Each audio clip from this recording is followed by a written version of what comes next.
আসসালামু আলাইকুম রহমতুল্লাহ।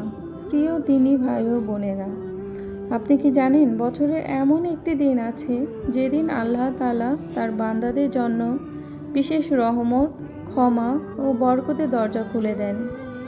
সেই মহিমান্বিত দিনটি হলো মুহররম মাসের 10 তারিখ, অর্থাৎ আশুরার দিন।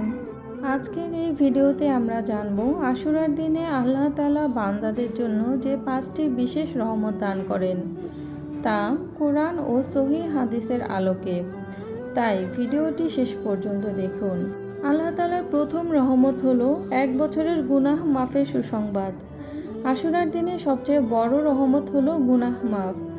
রাসূলুল্লাহ সাল্লাল্লাহু আলাইহি ওয়াসাল্লাম বলেছেন, আমি আল্লাহর কাছে আশা করি আশুরার দিনের রোজা পূর্ববর্তী 1 বছরের গুনাহের কাফফারা হয়ে যায়। সহিহ মুসলিম হাদিস 1162। অর্থাৎ একজন মুমিন যদি আন্তরিকতার সাথে আশুরার রোজা রাখে, তাহলে আল্লাহ তাআলা তার বিগত 1 বছরের ছোট ছোট গুনাহগুলো মাফ করে দেন। আমিন। এটি আল্লাহর অসীম দয়া ও রহমতের এক অনন্য নিদর্শন। 2. তওবা কবুলের বিশেষ সুযোগ। আশুরার দিন আল্লাহর দিকে ফিরে আসার এক সুবর্ণ সুযোগ। আল্লাহ তাআলা বলেন, তোমরা সবাই আল্লাহর নিকট তওবা করো যাতে তোমরা সফল হতে পারো। সূরা আন-নূর আয়াত 31।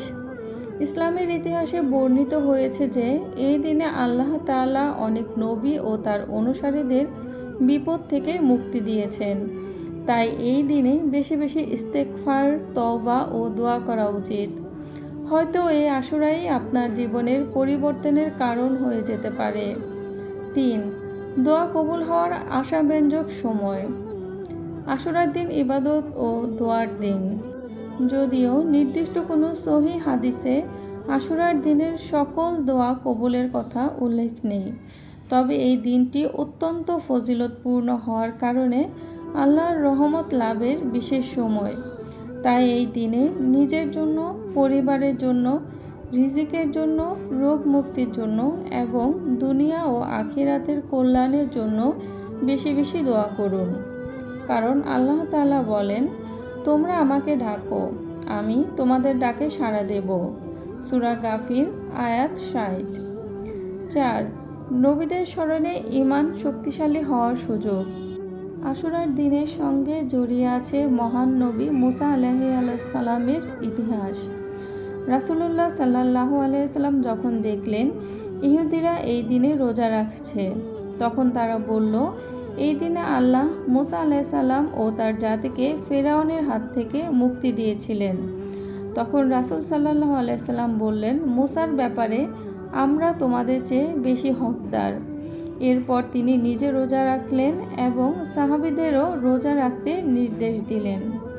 সহিহ বুখারী হাদিস 2004। এই ঘটনা আমাদের শেখায় আল্লাহর সাহায্যের ওপর ভরসা রাখতে হবে এবং সত্যের পথে অটল থাকতে হবে। 5. আল্লাহর নৈকট্য ও অসংখ্য সওয়াব লাভ। মুহররম মাস সম্পর্কে রাসূলুল্লাহ সাল্লাল্লাহু আলাইহি সাল্লাম বলেছেন, রমজানের পর সবচেয়ে উত্তম রোজা হলো আল্লাহর মাস মুহররমের রোজা। সহিহ মুসলিম হাদিস 1163। তাই আশুরার রোজা ও নফল ইবাদতের মাধ্যমে একজন মুমিন আল্লাহর নৈকট্য অর্জন করতে পারে এবং অসংখ্য সওয়াব লাভ করতে পারে। প্রিয় দর্শক, আশুরার দিনে আল্লাহর 5টি বিশেষ রহমতের সারসংক্ষেপ হলো 1 বছরের গুনাহ মাফ, তওবার সুযোগ, দোয়ার মাধ্যমে আল্লাহর রহমত লাভ, নবীদের ইতিহাস থেকে শিক্ষা, আল্লাহর নৈকট্য ও অধিক সওয়াব। প্রিয় দিনী ভাই ও বোনেরা, আসুন আমরা সবাই আশুরার দিনকে যথাযথ মর্যাদার সাথে পালন করি, রোজা রাখি, তওবা করি এবং আল্লাহর রহমত লাভের চেষ্টা করি।